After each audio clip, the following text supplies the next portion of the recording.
ইস্তেগফার বেশি বেশি পাঠ করবেন। ১ নাম্বার, সমস্ত গুনাহ মাফ করবে কে? ২ নাম্বার, আসমান থেকে রিজিক দেওয়ার ওয়াদা কার? ৩ নাম্বার, ইস্তেগফার পাঠ করবেন, সম্পদ দেওয়ার ওয়াদা করেছেন কে? ৪ নাম্বার, রবানিন, ইস্তেগফার যারা পাঠ করবেন সন্তান দেওয়ার ওয়াদা কার?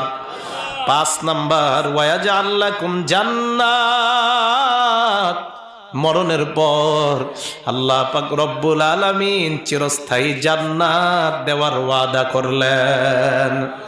তাহলে বলেন, ইস্তেগফার পাঠ করলে যে সন্তান দিবে ওয়াদাটা কার? বিশ্বাস করেন, কোরআনে আল্লাহ বলতেছে এটা আমার ওয়াদা, আমার ওয়াদা, আল্লাহর ওয়াদা, আল্লাহর ওয়াদা একদম সত্য, কোনো সন্দেহ নাই।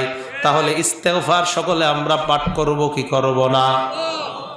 ৬ নাম্বার উপকার, ওয়ায়াজআল লাকুম আনহারা, ইস্তেগফার